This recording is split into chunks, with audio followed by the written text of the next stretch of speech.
Covering the Universal Orlando Resort for over 5 years, you are listening to the Unofficial Universal Orlando Podcast.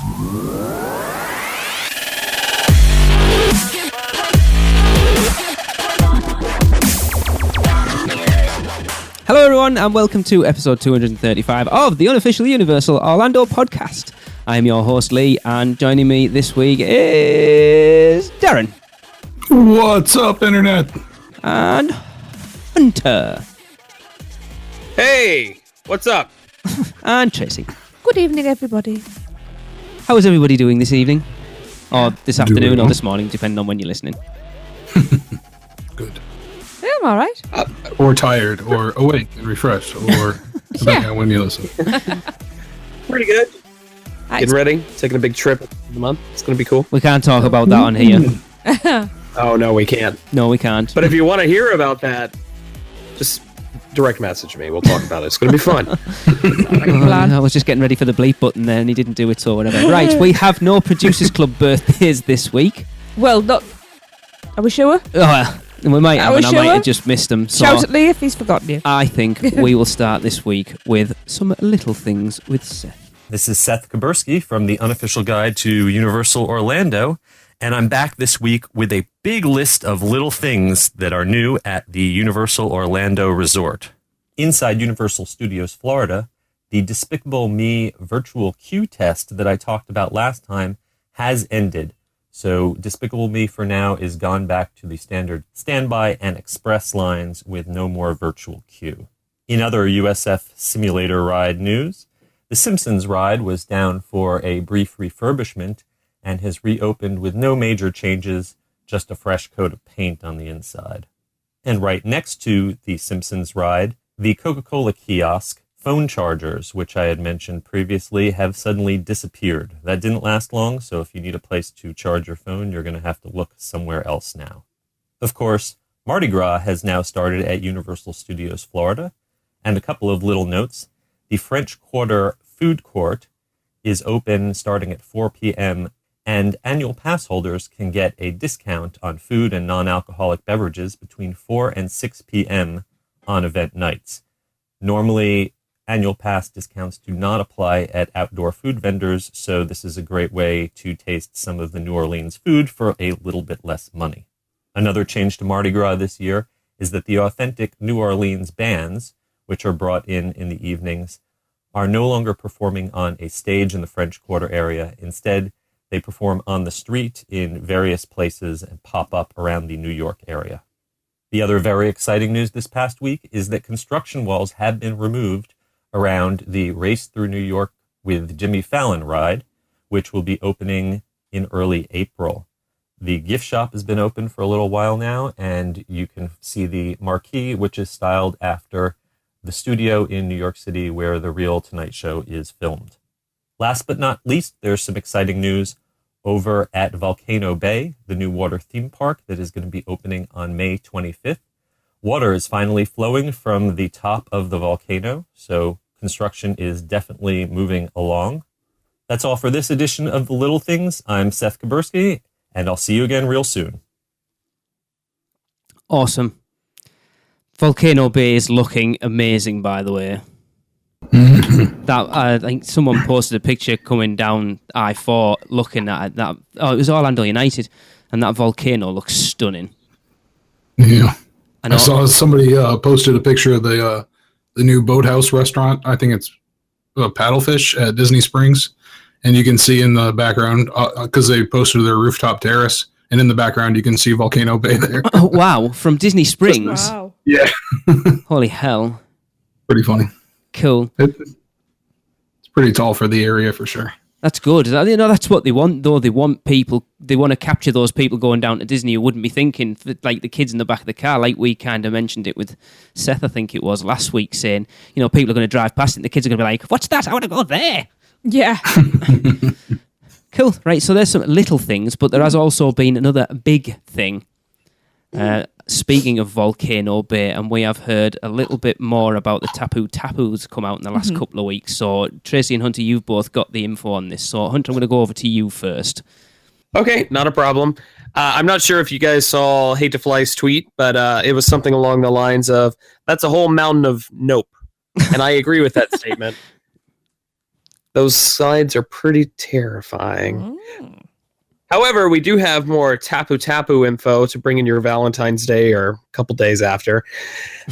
Following on from our chat with Seth on episode 234, Universal Orlando have released more info on the Tapu Tapu wearable. He's not wrong. Come on, it's a Fitbit. Let's not kid ourselves.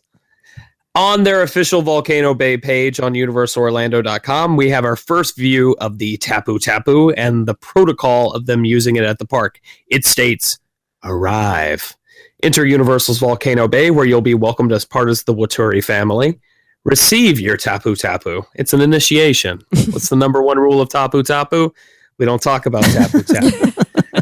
But as you enter the park, every guest will receive a Tapu Tapu wearable. It's yours for the day to unlock the wonders of our tropical oasis.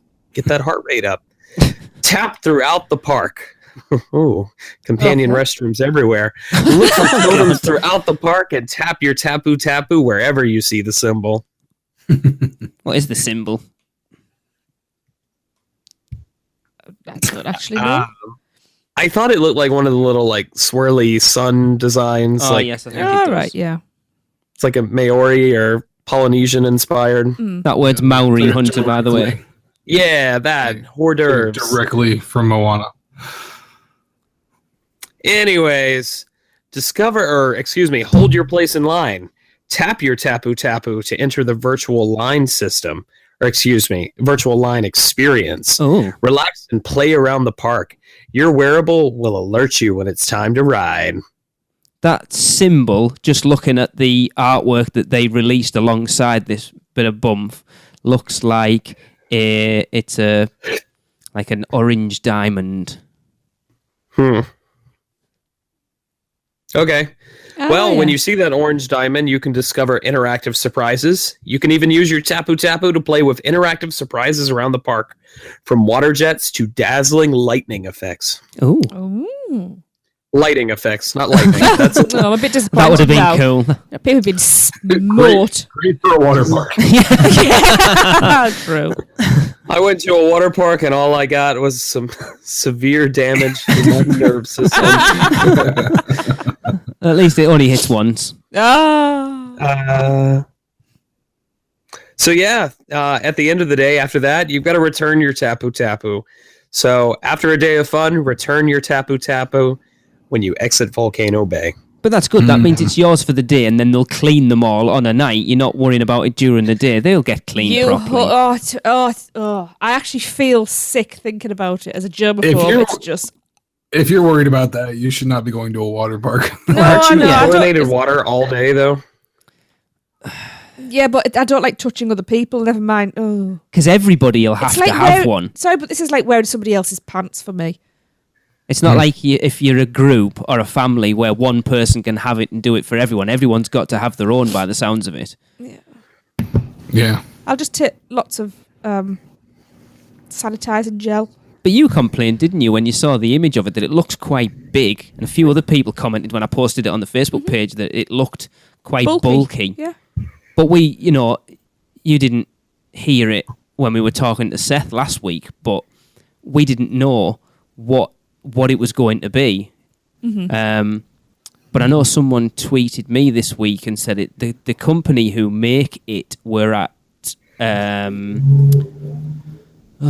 what's the big tech IAPA at Florida this year, and they're called Excesso. Right. And apparently, they were saying that it was for Volcano Bay without saying that it was for Volcano Bay because they weren't allowed to. I mean, realistically, though, when you do think about it, how else are they going to do it? Little implant in your arm or something like that? You know, they've got no other. There's no other real options, is there? Your Magic Band at Disney doesn't give you any information, does it? It's literally there just as an RFID read. Is that right? That is correct. Yeah. Everything is done through the phone. Right. Which makes me wonder, does the Tapu Tapu actually have buttons on it? I didn't look too close at the design. I don't think so. I think it's literally just a screen to show you when your time's ready. Gotcha. Well, it's almost like a Tamagotchi in that sense, I guess. Yeah, no, it doesn't have any buttons on it.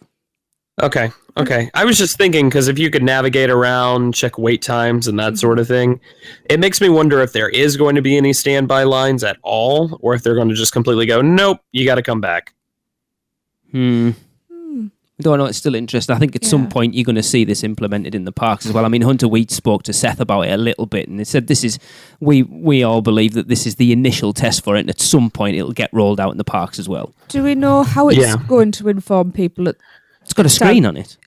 Yeah, but if you miss that... It's probably going to vibrate. I was going to say... It's probably going to vibrate very, very hard. Yeah, I was going to say like a little rumble packet or something like that. Well, no, because if you can imagine, because hopefully it's not going to beep, because that's all you're going to hear all day long is beep, beep, beep. That's true. Everyone checking... Oh, when everyone checks the phone, when someone's phone beeps in a coffee shop and everyone checks the phone. So I'm just thinking if you've just got like a little rumble pack or something like that in it. Yeah, probably. You know. Well, you think it'll only have the same as what's in your phone. I gotta say this is nice though, because this encourages, instead of them doing something like the phone, hey, you could literally leave your phone out in a locker all day and just enjoy your day there instead of constantly checking Twitter or Instagram or whatever have you, which, it's awesome that we have those tools, but I think sometimes we get so caught up in those, we don't really enjoy the experience while we're there. Yeah. Well, Tracy, moving on, we got an email about this as well this week, didn't we, from Sean? We did, yes. So Sean Hurley got in touch with us, and he said, today I had to go to Universal for my annual ticket training session programme, where they tell you all about the new ticket options and new offerings in the parks. They call the programme Universal and You. Oh, that sounds like Men in Black. The universe and you. They had a large... Stop. Don't tell me to shut up. They had a large section dedicated to Volcano Bay, where they talked about all the rides and lands, but there were some interesting things they said that I hadn't heard yet, so I thought I'd send them over to you just in case they were new. So number 1, Express will be offered in the park for a cost, but will not be included with the Hotel Express or the AP Express. Yeah, that's to be expected, I guess. Yeah, that's fair enough. Oh, thanks for giving me this one. Number 2, one of the slides is named Maca... Puihu is how I would pronounce it. Puihu? Come ride the Big Maca, sponsored by McDonald's. Which translates to Wet and Wild. Which I think's cool. Yeah, it does. It is. I know what I'm trying to say. And number 3, they had a whole section on why Volcano Bay, even not Volcano Bay, that's something else. Volcano Bay is a water theme park and not a water park. And according to them, there are 3 reasons that make it different from all the rest. Now, the first reason is next level theming and storytelling, which is unlike anything seen in a water-based park before. Secondly, they have the technology being used in the park, which is beyond anything you would find in a water park. And finally, this is the real reason, it's a full-day experience. Unlike most water parks where you only spend about half a day, they really wanted to know that Volcano Bay would just take as long as a theme park to do. So... That is interesting, because I know when we went to... Blizzard Beach, we were there for maybe 4 hours? We could have stayed longer. Probably, but a full day. So I wonder... Maybe just another hour or so, but... Hunter, you're more the water park person here. Darren, have you been to any of the Disney ones, Darren? No, I have not. Hunter, what sort of length of time would you spend at a water park if you went to one of the Disney ones, as a rule? They're not open very long. So when you get there, I think they open at 10 o'clock. Yeah. They shut down at 5, 6 o'clock. Right. So this kind of changes that, because this is literally 5 extra hours compared to what you're used to. Yeah. And for me, everything is more magical at night. Make your own joke, Tapu Tapu. But I'm really looking forward to spending some nighttime time at Volcano Bay. But yeah, it's kind of hard to gauge until I actually see what's included with this, because even as someone who enjoys water parks, a lot of the stuff I've seen right now is just kind of got a little bit of a height thing going on, and I'm not a huge fan of that. So I wonder how much is going to be there for all ages, minus a couple of attractions. Mm-hmm. I think it's going to be interesting at night as well, when you think you've got the lighthouse. If you're in City Walk, you're going to have the lighthouse, the globe, and then probably be able to see the volcano as well. So you get an extra landmark there, which is pretty cool. If the electricity stays on like it didn't last week. This is true. That seems to be happening a lot. Well, not a lot, but at least a few times in recent memory. It must be bizarre to be on City Walk with no light, no music. It must be a very surreal experience. Yeah. Yeah. Because you think... Do you remember that time a couple of years ago where they had the Harry Potter music playing out in New York for half the day? No? Is that real? Yeah, that's completely legitimate. Oh, that was weird. Oops. Oops, yes. Well, speaking of the theme parks, Darren, one of those little secrets that we've kind of divulged that not a lot of people seem to know about, it was going and then it's not. What's the official word that we know about the little side entrance to USF, Darren? Well, contrary to reports flying around social media, we can confirm that there are no current plans to close the secondary entrance to Universal Studios Florida. Yay! Hey! The entrance to licensing the Blue Man Group Theater has long been held as a secret by many Universal Orlando fans, and as of now, you will still be able to use it to beat the crowds at the turnstiles when it's not open all the time. So Yeah. You know, it was a better secret before the annual pass holder group on Facebook came along. Yeah. Just like the Hogshead Butterbeer. That was our fault. Yeah, we used it quite a lot when we went last time, didn't we? Because I know when we went to meet Andy and Sam in Margaritaville, we came in that way, we went back out that way, and we went out. I think we went out twice that way that day. Yeah. Because no one ever seems to go out that way. We didn't see anybody. No. It was it is a little risky sometimes though to head down that way because you got to go down the long Blue Man Group walkway, and if it doesn't work, then you got to walk all the way back. That's it. As I said, it's not always guaranteed. It's not like it's an official entrance, so it's not always open. So it's whether you take that risk. But I mean we've never been up there and seen it closed. No, leaving the park. Well, you guys come during the on season though, pretty much. True. So I think it's more off season, like during the weekdays and things like that, where you won't always have somebody there. But for the most part, they've got a staff. It's the Walmart greeter position. Let's be fair here. It must be nicer. Hey, crap! We forgot we scheduled Bob. Where can we stick him? Okay, Bob, I got a special job for you. As a turnstile team member, it must be a nicer place to work because you're going to get a bit more of a personal interaction with people, aren't you? Because you're not going to have so many people coming through. Yeah, kind of like the hotel ones. But on the flip side, they're not going to be as busy, and we all know that when you're not that busy, your work day goes slower. True. That's when you should start dancing and stuff. This is true. Well, speaking of dancing, which you need music for, and if you want to beat the crowds to get in for the concerts for Mardi Gras, and that entrance happens to be open, then you can get in there. And we have had another addition to the Mardi Gras lineup, haven't we, Tracy? We have. So yes, the final concert performer has been announced for this year's Mardi Gras concert series, and that will be the world famous Yandel or Yandel. He plays every year, doesn't he? Well, obviously, he or she or whoever is so memorable, I cannot remember how we pronounce this name. But if you are a fan of Yandel, you can go and see Yandel perform on Saturday, March the 4th. Wasn't Yandel the girl Yoda?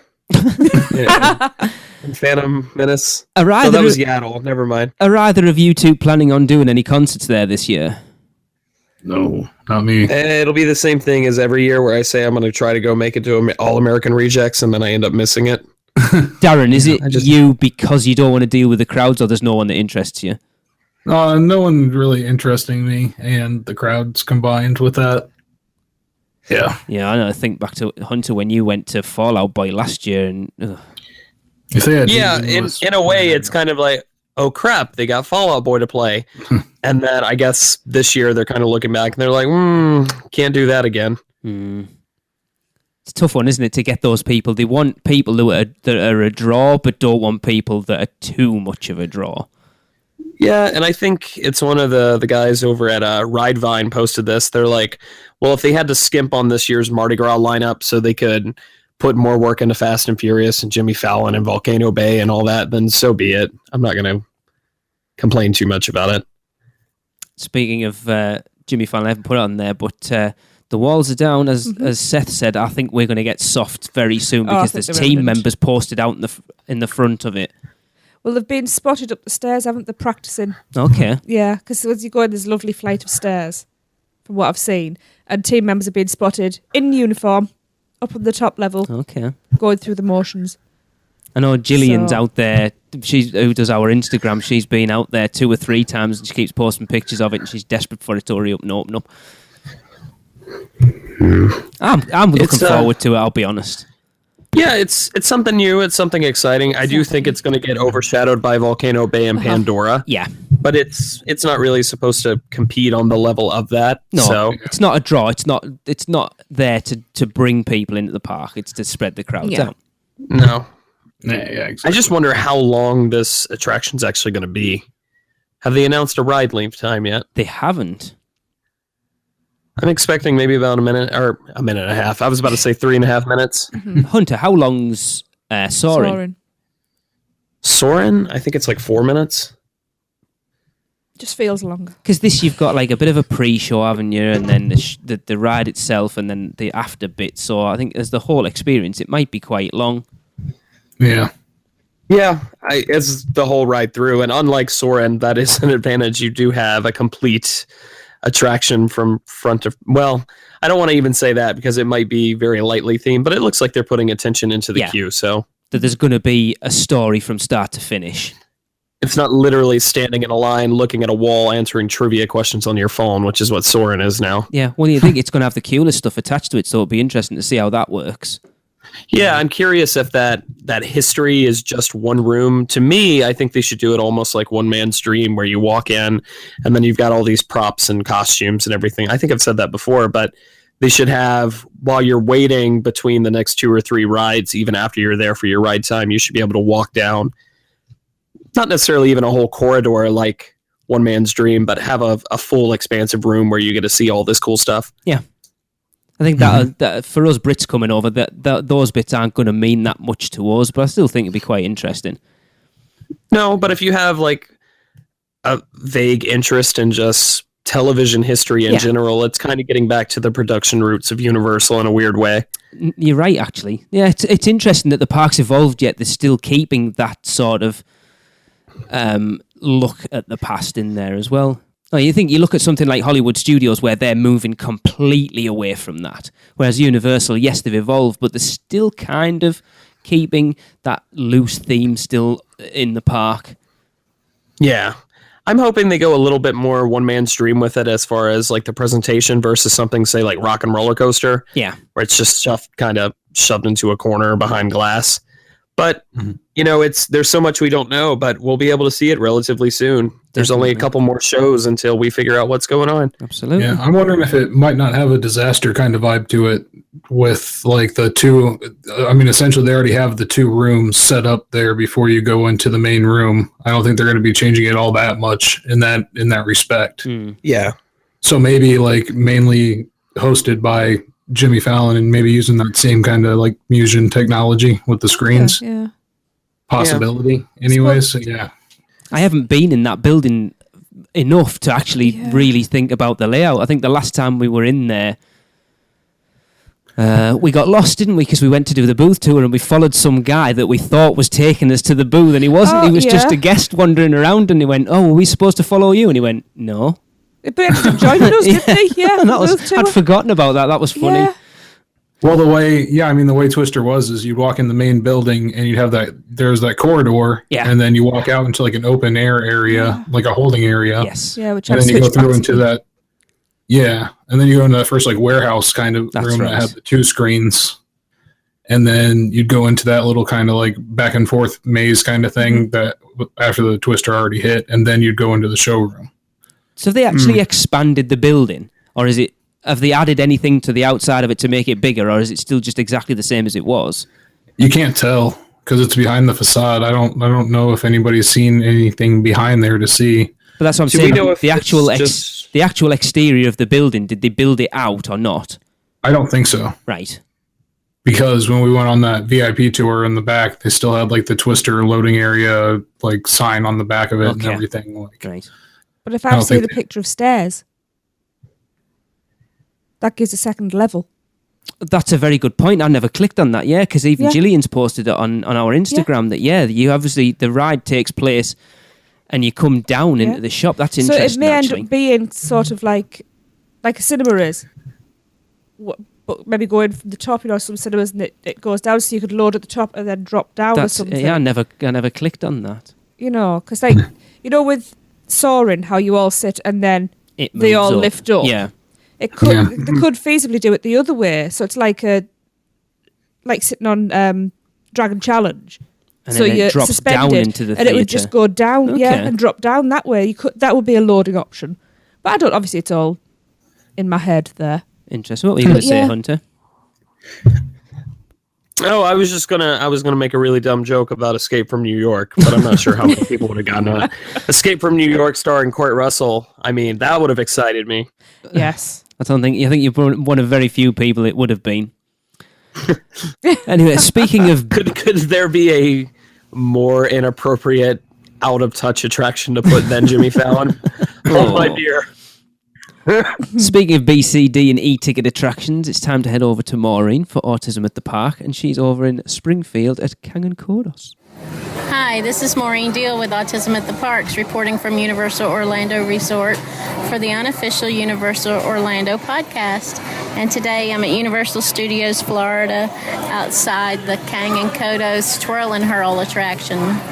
There's no height requirement for this attraction, but supervising companion is required for all children under 48 inches. However, infants must be able to sit upright unassisted, and there's no lap sitting allowed. For guests using wheelchairs, some of the ride vehicles have been modified to aid with your transfer, so please see an attendant for assistance if needed. This is a fun ride for everyone in the family. The snarky comments from the Simpsons characters as you fly around is kind of fun. And this has been Maureen Deal for the Unofficial Universal Orlando podcast, signing off from Universal Studios, Florida.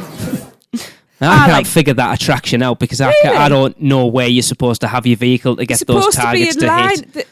You're supposed to be in line. There's markers on them. You have to go through a certain thing. Oh, I like that. And then the character spins. So here's a question for you then. Mm-hmm.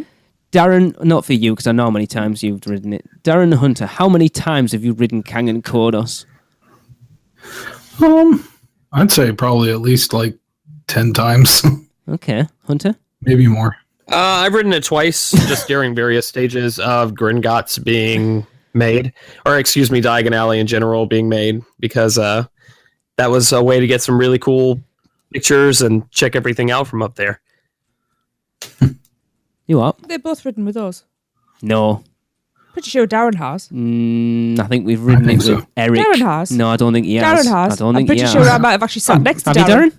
Yeah. I'm pretty sure I have. Yeah, I'm pretty sure Darren's ridden it with us. I need to go back. By the way, I'm going to state categorically right now. Oh, state? I thought you said stay at. Tentative plans are in the works. I'm going to say 2019 at the very latest. Hey, this is news to me, No, it's folks. not. We kind of discussed it. I need to come back for 2019. You said to me the other day, when we were in the middle of an evening out, may I point out. A spiritual evening out. Well, I didn't say when we're in the middle of something because that made it sound a bit... Anyway. Yeah. You said to me, need to talk to you about getting back over there. 2019. In 2019. 2019 is the year and to I go. said, we'll talk about it later, you're being rude. And we haven't actually spoken about it properly since. You kind of, when I mentioned it the other way, you went, yeah, we need to go back then. And that's all you've said. Well, that's when Star Wars Land's supposed to open, so all the new stuff plus that will be open by then, so it seems a good time to go back. And we take kids. We'll probably have to take at least one of them. Do I have to come home? Me? No, you'll already be there. You have to be a very good boy. It might be Darren and Nina's. Oh! Don't frighten them. Wait, are we announcing something? No. Darren wants to go on... Darren's fainted. He hasn't said it. He wants to go on to running on flyers. Yeah. Have you ever ridden that, Darren? So we haven't even lent you Jade before to go and ride it. Seriously? We're bad friends. we could have palmed our child off at any point and we didn't. I think Nina probably would have enjoyed it. Her and Nina get on did well. Anyway, right. So moving on. You want to ride with Jade? Jade's like, I'm good. Who did Jade ride on Rip Ride Rocket with at Halloween Horror Nights? Me. Was it? Yeah. You never got shot of her all night, did you? Nope. Story of my life. Have a child, never get rid of it. No, I do love her. Anyway, Tracy, it's Yes. time to move on to your little segment. So do you want to shine the spotlight on this week's vegetarian option? I will Veggie indeed. section!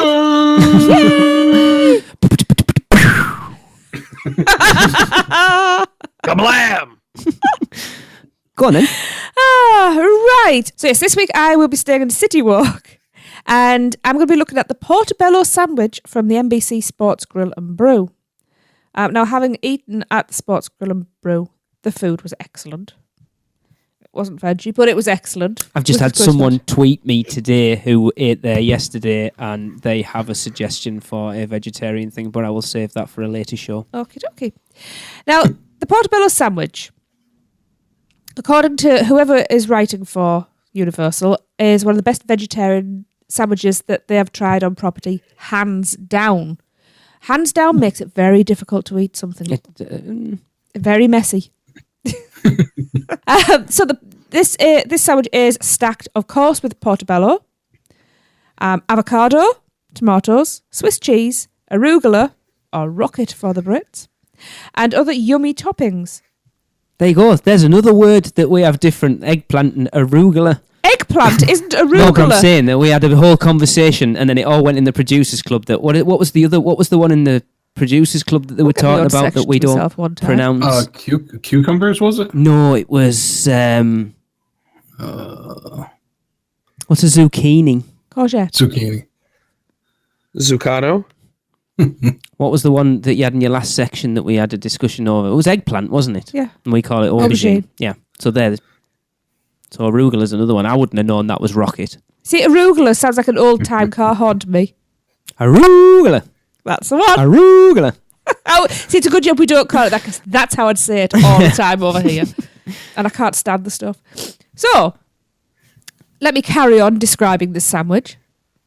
She didn't tell me to shut it though. Shh! Naughty. So, yes, other yummy toppings, which is a bit vague. And it's apparently a very, I'm adding words, an incredibly delicious sandwich.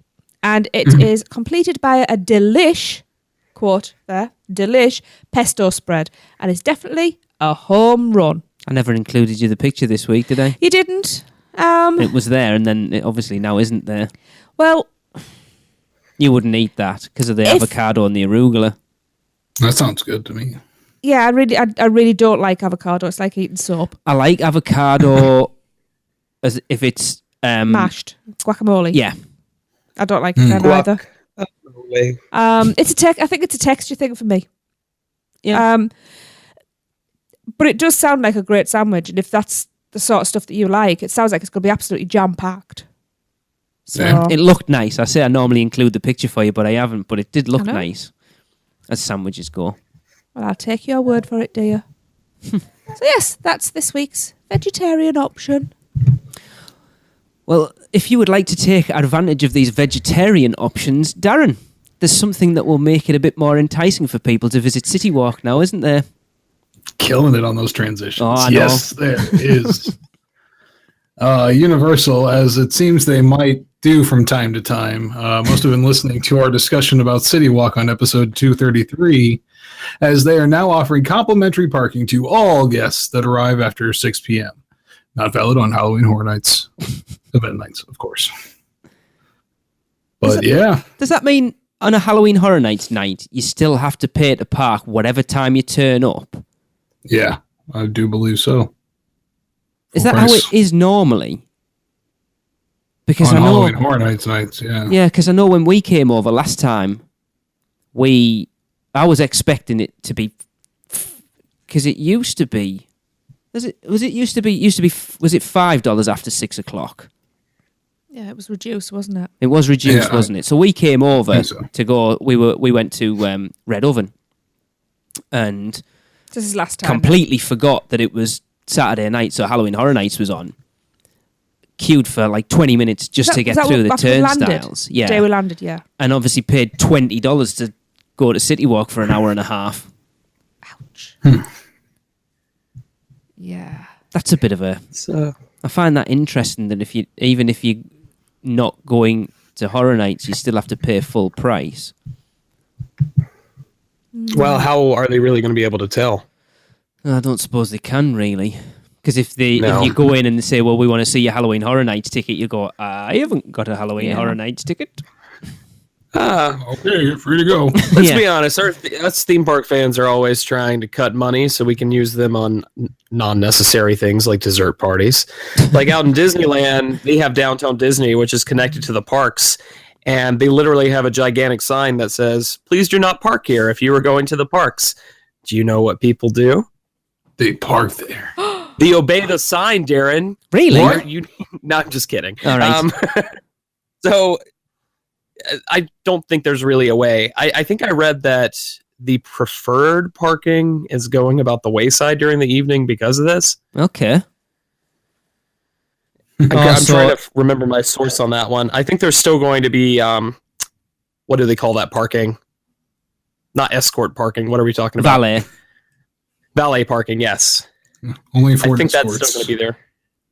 See, I don't like the idea of valet parking.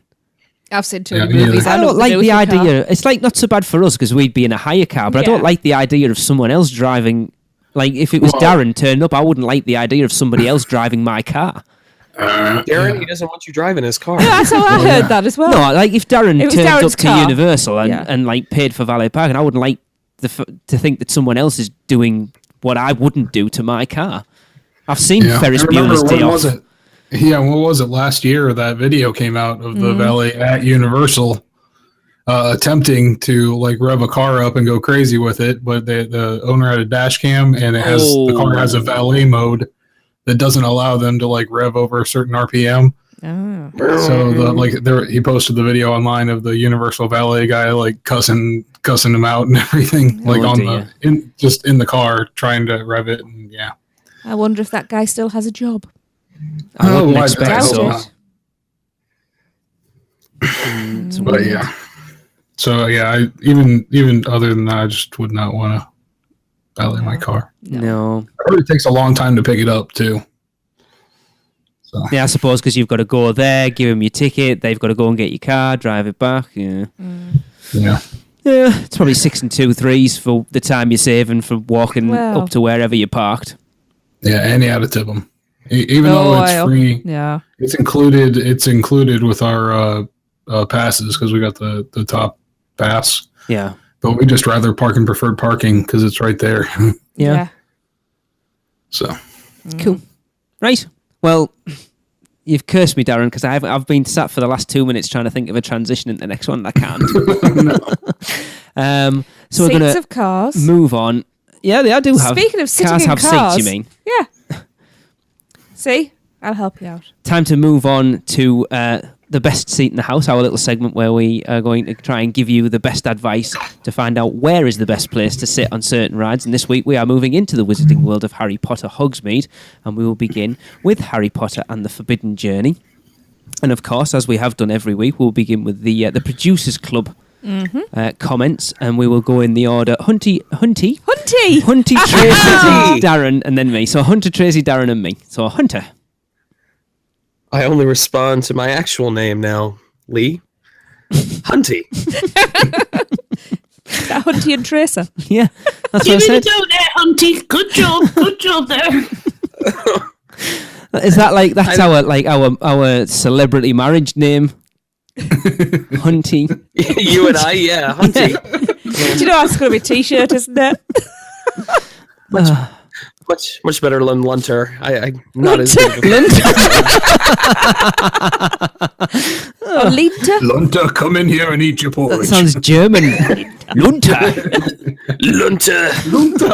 Lunter. Lunter. So, me and Darren are Taran. Oh, Tracy. Don't need to be listening. Tracy. Anyway, Hunter. Yes. So, Ali, is it Schilberg? You say that every week. Yes, it's I'm Ali sorry, Schilberg. Ali. You and I interrupted the Producers Club and all that, and I continuously mess up your name. I'm so sorry. Yeah. Sorry. Lunter's not on this game this week. Most to the right-hand side, you see Hermione last when the ride starts, and you also get to experience everything kind of as a surprise, if that makes sense. It does. On the left side, you kind of see what's coming before it actually happens, or before it does. Mm-hmm.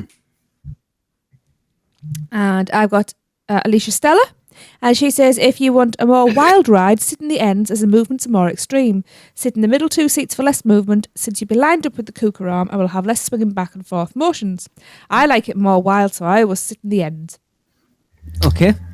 And I prefer the rightmost seat on the left when looking at the bench before sitting, as it has more near misses with the scenery. Uh-huh. Stuart Mallet says middle for best view of dome screens, which I gotta agree. Darren, you're giving away your idea. Jessica Edwards says in the middle 2 seats for sure. Lee, just a heads up, you've actually got Allie in here twice. All Once right. at the beginning and once at the bottom. Yeah, but they're 2 different answers, so I think we're missing somebody's name. Let me have a look, because I've got yours in here somewhere. Hunter. It's Right, so you've got Ali, I just read one. Maureen, Yeah. Holly, and then Jill. Yes. Oh, the last one's for Dragon Challenge. I didn't see that mixed in there. Sorry about that. All right. Yeah, I've just put her name above Dragon Challenge instead of below it. Gotcha. Okay. Oops. No wonder. Okay. Right. No problem. So Marine, my best friend Marine, says right side on the in. And Thomas Bruno says left seat. Short and to the point. Brian Jennings says third seat from the right as you look at the bench just prior to sitting down. This is my favorite ride of all time, so I guarantee myself multiple rides, usually as a single rider each visit. Seats 1 and 4 can miss either the very beginning or the very end of Hermione and the Floo Powder, so 3 is good to catch it all. Plus, third seat is still on the end of the bench that gets the full view and blast of the dragon steam breath. Andy from Belgium says it doesn't really matter, all the seats are the same. Okay. So Holly Cotter says, I like the seat that the dragon breathes on. LOL. I believe that is the inside seat on the right side, left side of standing looking at the benches. Right. So I was just visualising that. Rob Hoffman says middle 2 seats. Sean Hill similarly says the middle 2 seats. You can see the other benches when you sit on either end. That's true. Jillian Dunn says, either middle seat will work best with the screens and tends to lower the risk of getting sick. However, far right seat gets all the interaction. An example, dragon spits in your face, big spider, last Dementor. Craig Darling says, I think any seat gives the same effect. Maybe sit at the sides if you've ridden it a good few times and just want to have a look at the mechanisms behind the ride.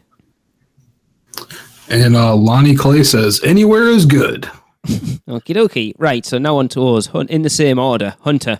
For me, mine is actually, I kind of am right in between. And by that, I mean the middle seat. So I am third seat to the right because I think that puts you directly right in front of the dragon, at least for as many times as I've ridden Forbidden Journey.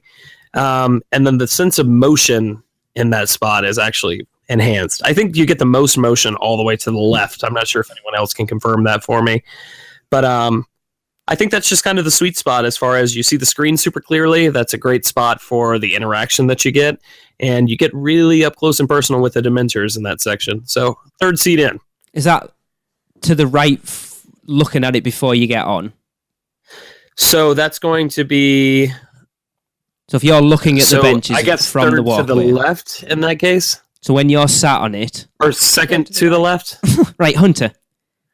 You Yes. stood on the walkway looking at the bench ready to get on. Second left. Yes. Which- Second left. Right. Second left.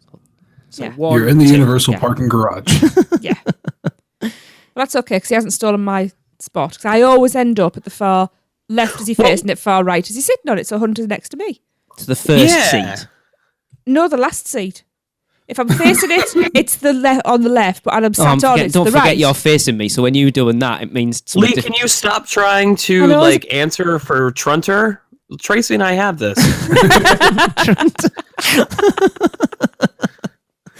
Oh my God. I like that. So the You'll last hate to hear seat... what they call Kim and I. Well, They I've got just that. drop me I off realised mine. that now. I've got that written down. Yes, I've got that written down here to bring up. Oh, that's bad.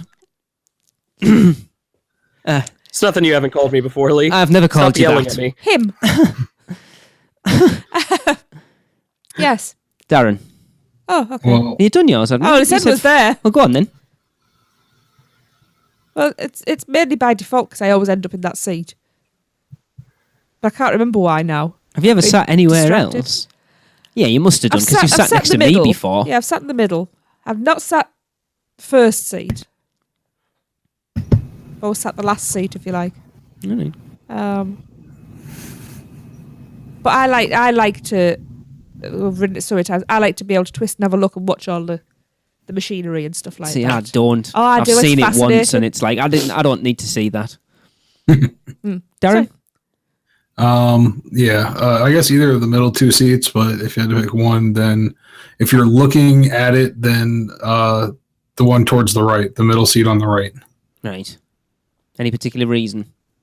I think I thought that's where you get hit with the dragon, but I don't know. Okay. I haven't ridden it No, enough to know. no, it is the left. That is right. That's correct. So I guess the left one. Never mind. So seat 2, as it were, as you're looking at it. But, Seat yeah, mine. but really, Oh. any of them, it doesn't really matter. Same as your seat 4. Is Yeah, that what I am? would say. One. So you facing it 1, 2, 3, 4. Yeah. Yeah. It was only, I can't remember who it was, said now that you sit on the ends, you get a better range of motion. I've never noticed it. To be honest, when we rode it last time, it actually made me quite nauseous. And I've never had that before. And I don't know whether it's because the screens have degraded enough that it kind of, just enough to sort of knock you out a little bit. It could desperately do with upgrading. But I would say, I don't think it really matters where you sit, but my advice is if you just want to experience what the ride has to offer as an overall experience, it doesn't matter where you sit, as long as you sit back. Mm-hmm. So you let the sort of bench surround you so you can't see outside of your little window, as it were. Yeah, your little box. That's what I would say. I think it's one that's not... You've literally got 4 seats to sit in, so I don't think it makes a great deal of difference, but it's interesting to see how many of the producers all had different ideas, but for different reasons as well. You can tell the people that have ridden it loads and loads, because they're like, I like to sit in this seat because you get this and that, and like all the very specific things. There is another reason for seat 4. Right? And that's because you're not quite fully in line with Hermione right at the beginning. You can't see when it's all out of sync and she says observatory. No, it's well out of sync. It Yeah, was and you can't really horrendous see that last in time. seat 4. Yeah, that was terrible. Yeah. Right, so moving on, we will move on to Dragon Challenge. We're going to get some very similar reviews, I think, of where to sit from. Is this the first suspended one we've done, isn't it? We did Hulk last time, so same order again. Hunter, Tracy, Darren, and me. All right, so Jillian Dunn is back to talk about Dragon Challenge. Both are the same. I always prefer the outside seats on any coasters, but front row is a must for any suspended coaster. But these ones, nothing beats hurtling towards that ivy-covered wall or the other track with no obstructing view. Bonus points for nighttime riding. The lighting is minimal back there. That's something we've never done, is ridden that at night. Everything's better at night. I burned my hand at night. Okay. Just smiling. No, come on. SpongeBob? No, We'll talk about SpongeBob again soon. Hunter, I'm 41. I still watch SpongeBob. Yeah, anyway. Lonnie Clay said, on both I would wait for the front. Back in the day when they duelled, it was so great to see the other coaster coming tight at you. Sean Hill says back rows for the G-force, of course. Rob Hoffman says that the outer 2 seats, no row preference. Holly Cotter says, Fireball! I'm not sure if she really wants a drink or if she's answering the question. Andy says, Dragon Challenge front because it gives the best views, especially when they used to duel. That used to be so awesome. Yeah. Brian Jennings says Dragon Challenge, Horntail. He's got ones for each one. Horntail, front row, outside seats. This is by far my favorite coaster at Universal Orlando. No other seat compares to the loops and drops with nothing but blue sky surrounding you.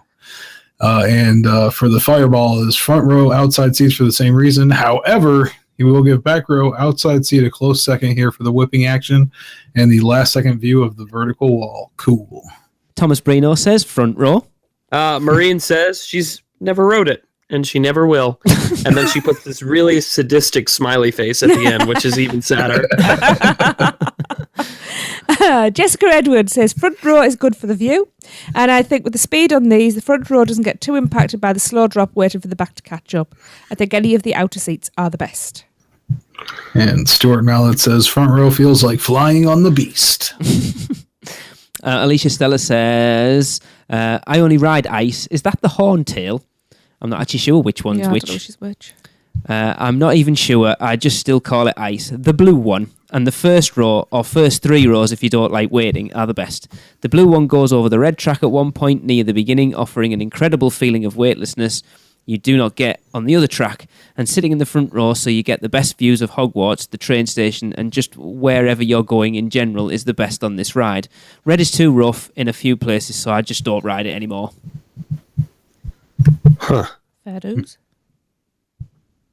And Allie's back, and she says, both sides. I like the second row because it's just as good as the front, but you don't have that delay as the back row has to catch up with the front. Darren, have you got one? Nope.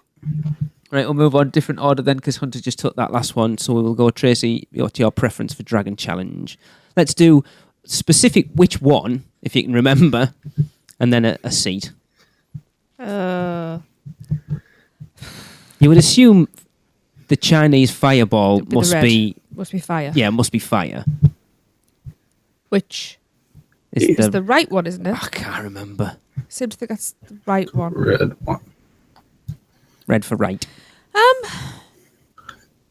Do you know? I can't really remember enough detail. To be honest, it's because it doesn't duel anymore. I'm not so bothered about being at the front. So really, I'm just like, do you know what? As long as I'm on the outside, I'm happy anywhere. But you won't ride the back because of the G-forces. I G-forces, won't can't. Yeah, I can't ride the back. I used to love riding at the back, but I can't anymore. So to be honest, I'm a bad one to ask with this. I just like to Well, no, because enjoy you the can ride. still give that opinion of, because I've got a bad back, I can ride it, but I can't ride it at the back. I don't want to ride it at the front because it just makes me cry. Yeah. But I would say I could go up to probably the third row from the back. That's about as far back as I could go. So I would try and go a bit further back because I do like G-force. But yeah, on the outside. And no preference over which one because I can't remember. So the same as About Andy. Darren? I'm gonna have to go with the back for the G-force because I don't know what people are talking about views on this ride. I don't think there's a whole lot of views to be had. For the most part, it's just like mud bog, like Florida mud bog with like a wall on one side and then a little bit of backstage. Yeah, so I don't know. I don't think the views are very impressive on there, so I do like the back just for the G-force. I liked the front back when they used to duel. Yeah. Because you try to time it, to be with your friends or family, on the front on both of them. Mm-hmm.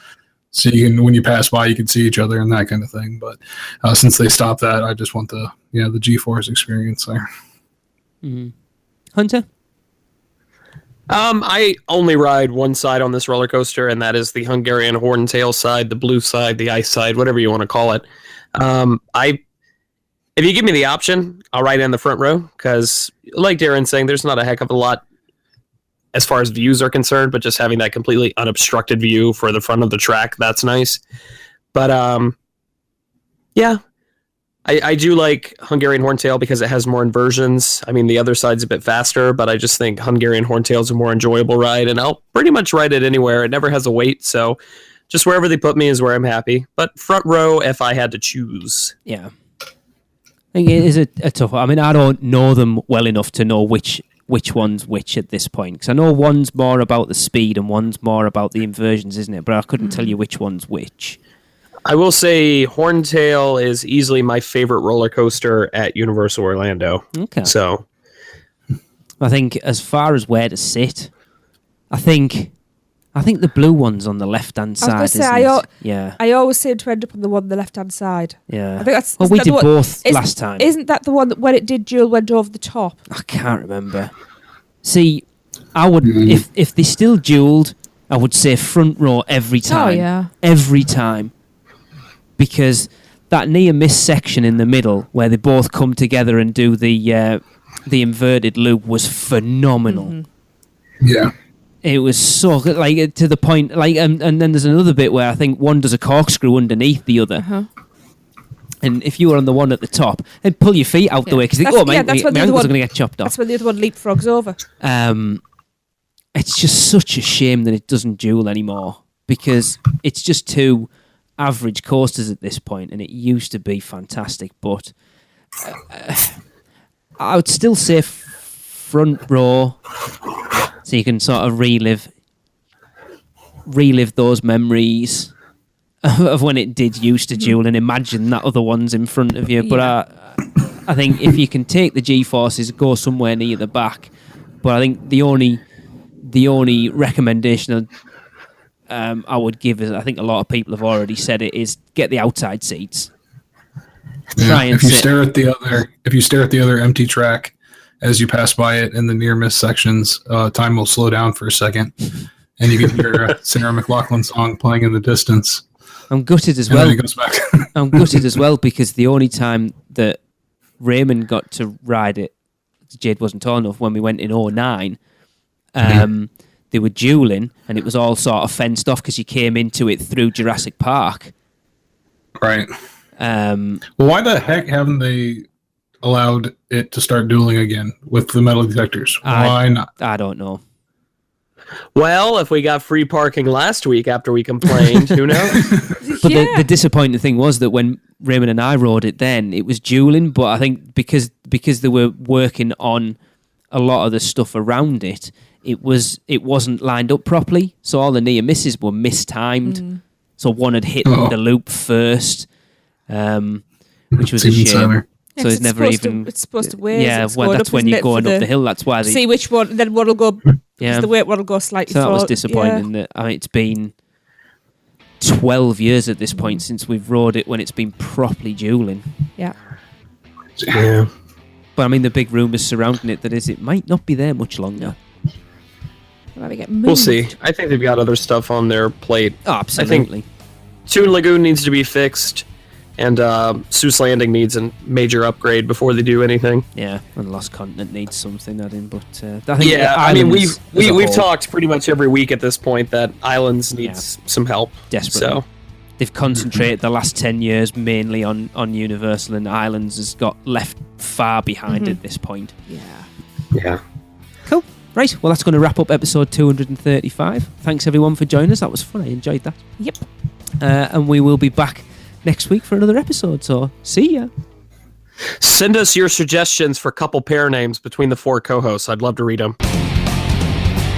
That's it for another Unofficial Universal Orlando podcast. Make sure you never miss a show by subscribing on iTunes, and while you're there, please leave us a rating and a review. Listen to us on Stitcher, Google Play, and all your podcast apps.